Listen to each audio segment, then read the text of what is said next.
Dalje govorimo o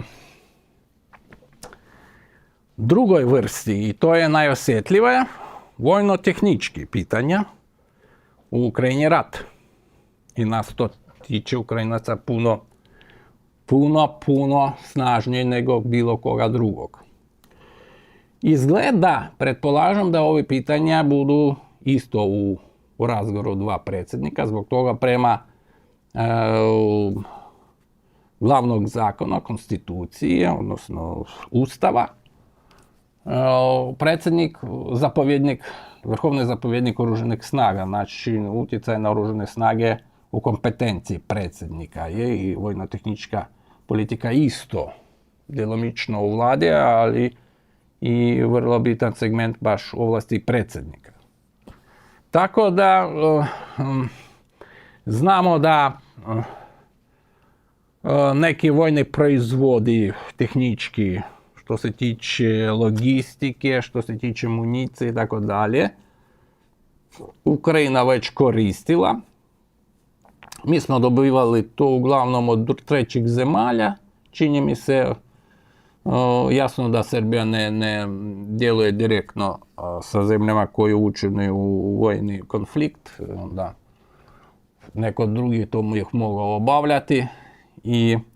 I u ovom smislu ovo vojno-tehnička saradnja mogla bi biti tema vrlo važna. Dobro, Srbija proizvodi mine, Srbija proizvodi granate za artileriju, Srbija proizvodi municije za streljivo automatske, a Ukrajina napredovala puno u tehnologijama dronova i antidronova. I ne isključuju da ako vi želite imati kompleksno pripremljene oružane snage, sada dronovi i ovaj rat dronova u Ukrajini pokazao sebe vrlo važan. Da znamo da sada na ratištu u Ukrajini 80% do 90% gubitaka vojnika to su dronovi. Znači nije artiljerija, nije su rakete, nije avijacija, nisu tenkovi. Dronovi.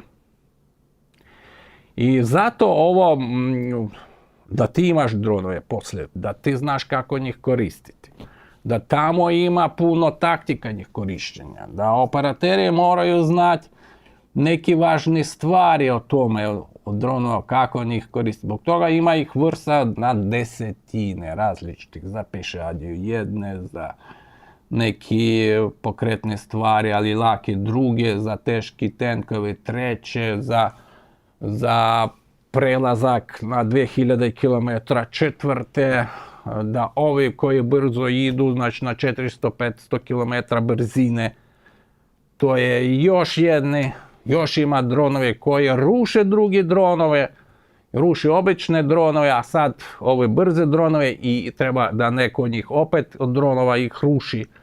Znači, to je lepeza od puno desetina ovih vrsta koje je razvila Ukrajina. I to nas spašava, zbog toga nismo imali proizvodnju artiljerije, tenkovi proizvodili, blindirane vozila je, artiljerija ne sve što imali ranije, rakete tek počele, avijacija šta smo imali, vojnu avijaciju borbenu nismo proizvodili i ova kompensacija dronova je sad raketne sisteme koje mi polako ulazimo da isto proizvodimo, znači krstareće rakete i daj Bože ove balističke što brže krenu